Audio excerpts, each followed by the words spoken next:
Jay Leno says, finally, a motivational speaker without the speech. Ross Shafer is one of the funniest guys I know. Well, he brings me coffee every morning, wakes me up with a cup of coffee. He sends me flowers for no occasion.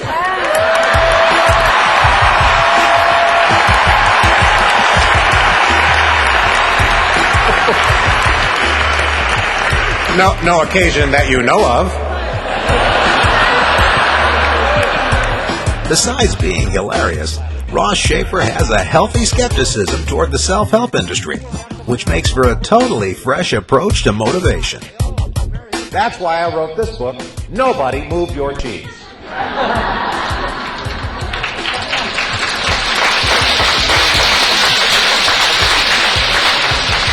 When you ask the question, who moved my cheese? That's implying that somebody's in control of your life. That somebody has taken the thing that nourishes you and moved it someplace that you can't get to it. And I don't believe that. I think that's seriously flawed. I think that you can be completely in charge of what direction you want to take. That's why the first chapter in my book lambasts some of these people. It's called Anthony Robbins Hasn't Done a Damn Thing.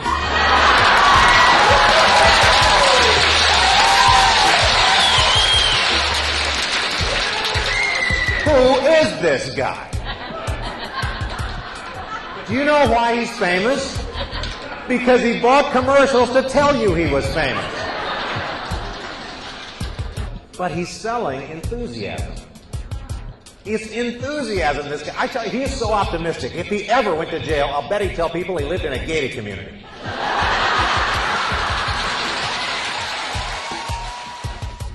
Well, I will say this about Tony. He's got the enthusiasm part right. Because energy and enthusiasm are absolutely critical to your success and the success of your organization. If you're not passionate, your clients and your customers won't think you're genuine about it.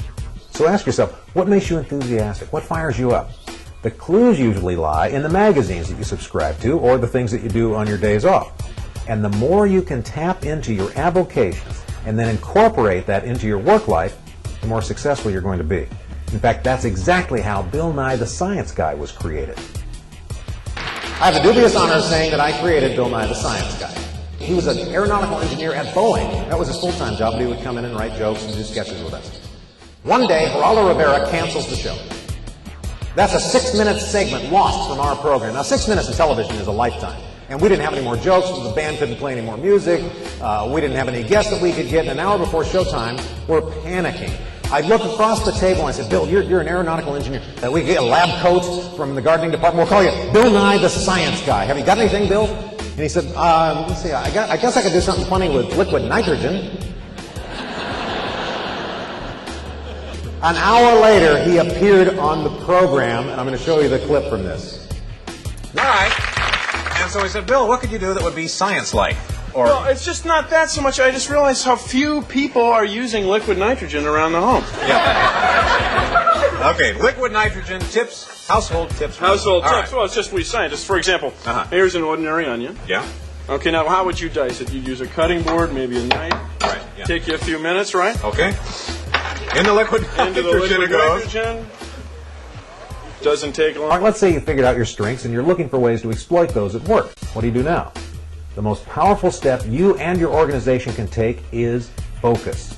Take your natural strengths and focus on learning all the tiny little details it takes for you to become an expert in your field. You see, that's why I think those Don't Sweat the Small Stuff books are dead wrong. We have got to sweat the small stuff or we're going to die.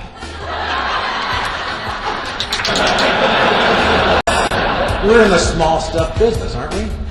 The details really matter. You can't just, I don't feel good. Oh, that's just too stressful. I don't want to do that. Come on.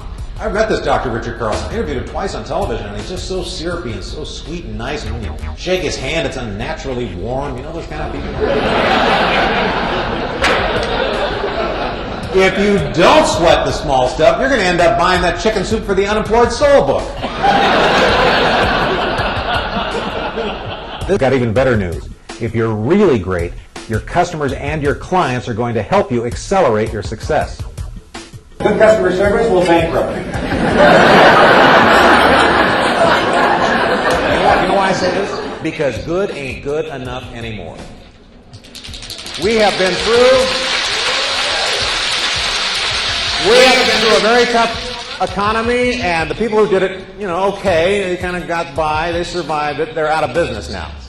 The ones who are great are still moving forward. Now, the woman up here is Maria Garcia, and I'll tell you where I met her. I met her at the Orlando Marriott. She's room service. I got in there very late. I wanted to just get a Diet Coke and a hamburger about 11:30 at night. Sure enough, room service brings it up, and it's a Diet Pepsi. Now, I'm one of those fussy guys who likes, I can tell the difference between Diet Coke and Diet Pepsi. I prefer Diet Coke. I don't care what you put in it. Really, they tell you, put a lime in there. Oh, it'll taste just like Diet Coke. I put lime, I put cigarettes, I put buttons. It doesn't matter. Nothing makes the difference. Okay. So I say, fine, I'll have the water. It's fine. The hamburger looks great. She leaves. 40 seconds later, she comes and knocks at my door with a nice cold Diet Coke in her hand. And I said, I thought you were out of those in room service. She goes, oh, we are, but I found this in the machine 4 floors down.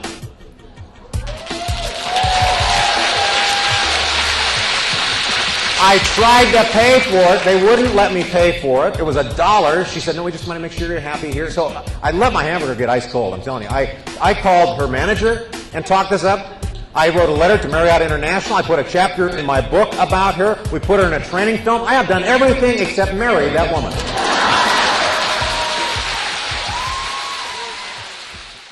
And then what happens is you don't have clients and customers anymore.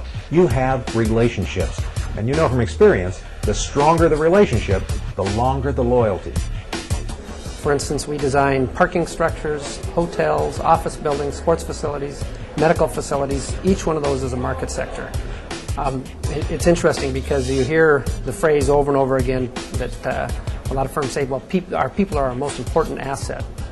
Actually, I look at it a little differently. Our relationships are our most important asset.